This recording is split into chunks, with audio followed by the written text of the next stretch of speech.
Hello guys, welcome to our channel. Today we are going to solve NCERT exercise. So let's start with question number 8.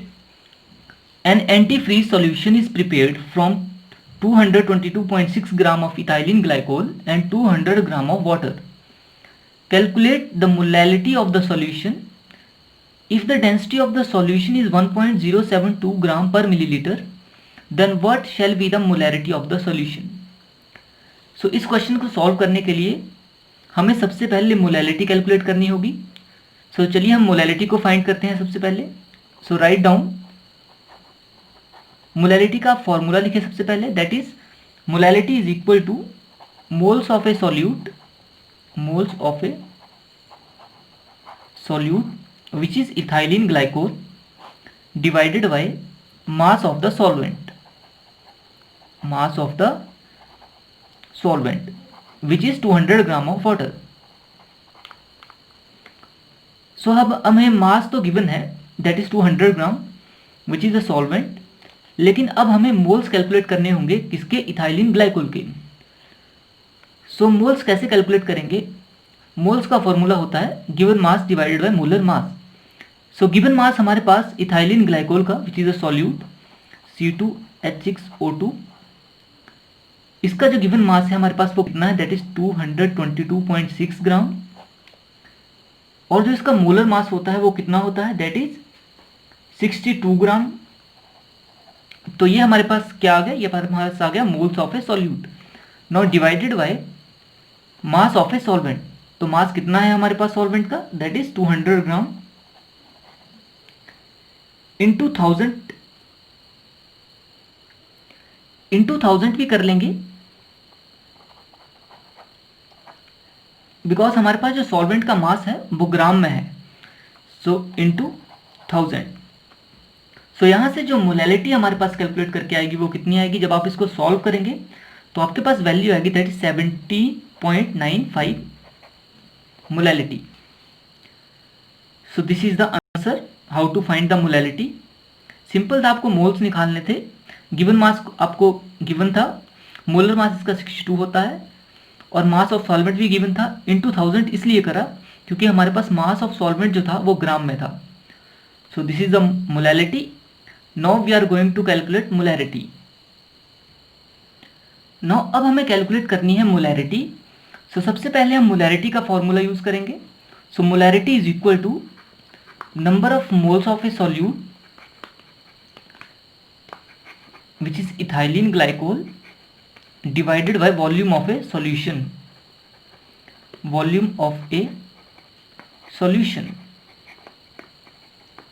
into 1000 if the volume of a solution in milliliter। तो molality calculate करने के लिए हमें क्या चाहिए? हमें चाहिए एक number of moles of a solute और हमें चाहिए वॉल्यूम ऑफ ए सॉल्यूशन। तो सबसे पहले हम वॉल्यूम ऑफ ए सॉल्यूशन निकालेंगे। उसके लिए हमारे पास डेंसिटी गिवन थी। डेंसिटी ऑफ ए सॉल्यूशन कितनी थी हमारे पास? That is density of a solution हमारे पास गिवन थी और वो कितनी थी हमारे पास? दैट इज 1.072 ग्राम पर मिलीलीटर। नाउ डेंसिटी का फॉर्मूला अप्लाई करेंगे। Density is equal to mass upon volume. अगर ये डेंसिटी सॉल्यूशन की है तो मास भी क्या होगा यहाँ पर? सॉल्यूशन का। और वॉल्यूम भी क्या आएगा हमारे पास निकल कर? दैट इज सॉल्यूशन का। सो वॉल्यूम कितना है हमारे पास? That is mass upon density. और मास ऑफ ए सॉल्यूशन कितना होगा हमारे पास? That is mass of a solute plus mass of a solvent. So हमें क्वेश्चन में गिवन है जो mass of a solute that is ethylene glycol का जो मास है वो कितना है? 222.6 प्लस जो मास ऑफ वाटर है वो कितना गिवन है हमारे पास? That is 200 gram divided by जो इसकी डेंसिटी है वो कितनी है हमारे पास? दैट इज 1.072 ग्राम पर मिलीलीटर। सो यहाँ से वॉल्यूम कैलकुलेट करके कितना आएगा हमारे पास? दैट इज 394.22 मिलीलीटर, क्योंकि हमारे पास जो डेंसिटी थी वो किस में थी? मिलीलीटर में। तो हमारे पास वॉल्यूम कितना आया हमारे पास कैलकुलेट करके? 394.22 मिलीलीटर। और number of moles of a solute हमने कैलकुलेट कर लिए थे जब हमने मोलैलिटी निकाली थी। अगेन यहाँ पर हम अगेन निकाल लेंगे। That is number of mole is equal to given mass कितना है हमारे पास इथाइलिन ग्लाइकोल का? दैट इज 222.6 डिवाइडेड बाई इसका मोलर मास कितना होता है? आप इसको निकाल भी सकते हैं। अब मैं इसको बार बार निकालना नहीं सिखाऊंगा, आप खुद इसको निकाल लें। नाउ जो नंबर ऑफ मोल्स आए हमारे पास सॉल्यूट के, दैट इज इथाइलिन ग्लाइकोल के, वो कितने आए 3.59 मोल्स। अब आपको सिंपली वैल्यूज पुट करनी है मोलैरिटी के फॉर्मूले में। सो पुट करिए आप वैल्यूज, तो वैल्यूज पुट करेंगे हम, that is molarity is equal to number of moles of a solid that is 3.59 divided by volume कितना है हमारे पास 394.22। मिलीलीटर में है तो हम क्या करेंगे 1000 से मल्टीप्लाई करेंगे, अगर यहाँ पर लीटर में होता तो हम 1000 से मल्टीप्लाई नहीं करते। सो अब यहाँ पर इसको सॉल्व करके जो आंसर आएगा वो आएगा 9.11 m, which is the unit of molarity. So this is the answer. बड़ा ही सिंपल वे था सॉल्व करने का, आपको कैलकुलेट करना था वॉल्यूम और number of moles of a solute. So 9.11 molarity आपके पास कैलकुलेट करके आ गई। Now question number 9, a sample of drinking water was found to be severely contaminated with chloroform. The level of contaminated was 15 ppm. First part इसका है calculate percentage by mass. सो ये तो बड़ा ही simple question है। इसमें आपको क्या दिया है, आपको परसेंटेज दी है, सॉरी आपको क्या बिन है ppm विच इज पार्ट पर मिलियन, जो कि कंसंट्रेशन को दर्शाता है। सो सबसे पहले हम ppm का फॉर्मूला लिखेंगे। So ppm is equal to mass of a solute which is a chloroform, that is mass of a CHCl3 divided by total mass of a solution. Total mass of a solution into 10 की power 6। So ये कितना given है हमारे पास, that is 15, और हमें निकालना क्या है, दैट इज हमें निकालना है परसेंटेज बाय मास। सो इसका फर्स्ट पार्ट है परसेंटेज बाय मास। सो उसके लिए हम परसेंटेज बाय मास का फॉर्मूला लिख लेंगे। So percentage by mass is equal to, उसका जो फॉर्मूला होता है वो होता है mass of a chloroform divided by total mass of a solution into 100, क्योंकि हमें परसेंटेज निकालनी है। सो अब ध्यान से देखेंगे इसको, तो जो ये वैल्यू है ये भी यहाँ पर लिखी हुई है। तो जब आप इसको 10 की पावर 6 को शिफ्ट करेंगे 15 के पास, तो आपको वैल्यू जो मिल जाएगी वो किसकी वैल्यू मिल जाएगी, that is mass of a chloroform divided by total mass of a solution. तो वो कितनी आएगी आपके पास, दैट इज 15/10 की पावर 6। ये जो वैल्यू आई, ये जो वैल्यू आपने निकाली वो निकाली मास of a chloroform divided by total mass of a solution. Ppm से आपने वैल्यू निकाली और पुट कर दी परसेंटेज बाय मास के फॉर्मूले में। तो यहाँ पर वैल्यूज पुट करी तो क्या है आपके पास, दैट इज 15/10 की पावर 6 इंटू 100। तो जब आप इसको सॉल्व करेंगे आपके पास कितनी आएगी, दैट इज 1.5 इंटू 10 की पावर -3 परसेंटेज।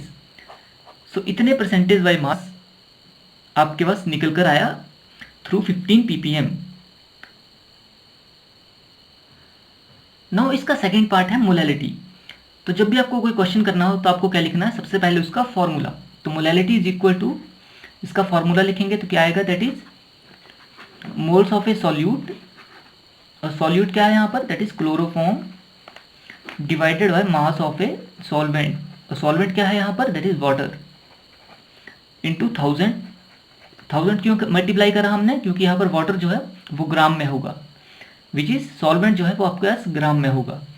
तो अब आपको क्या निकालना है, आपको निकालना है मोल्स ऑफ ए क्लोरोफॉर्म और मास ऑफ ए वाटर। तो मोल्स निकालेंगे सबसे पहले हम, मोल्स ऑफ ए क्लोरोफॉर्म। तो आपने फर्स्ट पार्ट सॉल्व किया और आपने वहां पर निकाला परसेंटेज बाय मास, और वो कितना आया था आपके पास, दैट इज 1.10 की पावर -3 परसेंटेज। इसका मतलब ये है कि इतने ग्राम जो है, सॉरी आपको पिछले जो प्रीवियस पार्ट था इसका, उसमें आपको गिवन था 15 ppm, और उसका मतलब था mass of a chloroform dissolve है total mass of a solution में, which means 15 gram of chloroform dissolve in 10 की power 6 gram of solution. So अब आप यहाँ से ध्यान से देखिए, यहाँ पर आपको 15 gram of chloroform which is given mass of chloroform मिल चुका है। अब आपको निकालना है इसका मोलर मास, और आप यहाँ से मोल्स कैलकुलेट कर पाएंगे इजिली। सो मोल्स कितने आएंगे हमारे पास, दैट इज गिवन मास कितना है 15 ग्राम डिवाइडेड बाय इसका मोलर मास कितना होता है, दैट इज 119.5 जो है इसका मोलर मास होता है। आप कैलकुलेट कर लें, तो इसको सॉल्व करके हमारे पास मोल्स कैलकुलेट करके कितने आए, दैट इज 0.1255 मोल। ये जो 15 ppm का मतलब था 15 gram of chloroform dissolve into 10⁶ gram of a solution. अब हमने मोल्स कैलकुलेट कर लिए हैं, अब हमें कैलकुलेट करना है मास ऑफ ए वाटर। तो यहाँ पर आप देख रहे होंगे जो टोटल सॉल्यूशन है उसका जो मास है वो कितना है 10⁶, और जो मास ऑफ ए सॉल्यूट है वो कितना है 15 ग्राम। तो मास ऑफ वाटर कितना होगा, दैट इज 10⁶ टोटल जो सॉल्यूशन का जो मास है वो, और minus mass of a solute. तो मास ऑफ ए सॉल्यूट कितना है, दैट इज 15 ग्राम। और अब आप यहाँ पर देखेंगे ये वैल्यू जो है वो बड़ी ही लार्ज है 15 से, तो हम इसको अप्रॉक्सीमेट क्या मान लेंगे 10⁶, जो कि मास ऑफ वाटर जो है वो अप्रॉक्सीमेट इज इक्वल टू है 10⁶, क्योंकि यहाँ पर जो मास ऑफ सॉल्यूट है वो बड़ा ही नेग्लिजिबल है as compare to mass of a solution. So इसका जो मास ऑफ वाटर है वो कितना है 10⁶। अब आप सिंपली वैल्यूज पुट करिए मोलैलिटी के फॉर्मूले में और आपके पास मोलैलिटी कैलकुलेट हो जाएगी।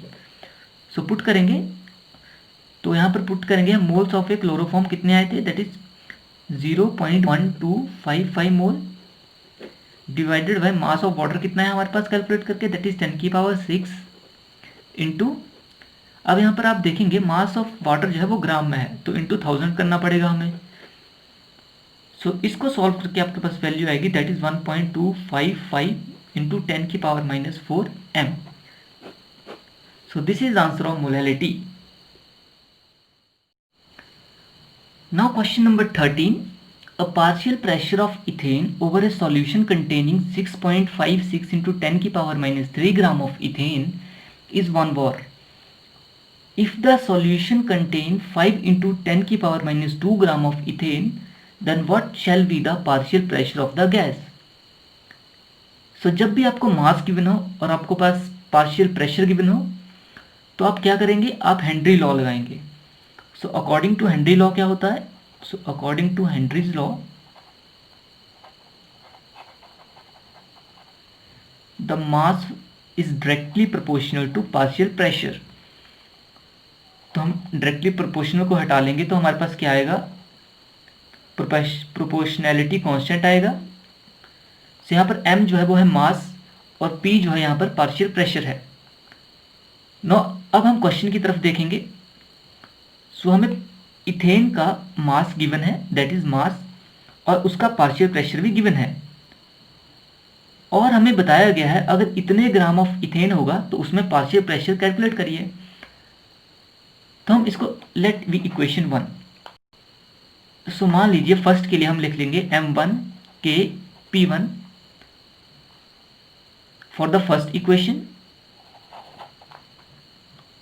अब पुट करेंगे हम वैल्यूज, तो m1 की वैल्यू कितनी है यहाँ पर 6.56, that is 6.56 into 10⁻³ into k into p1 कितना है हमारे पास, दैट इज 1।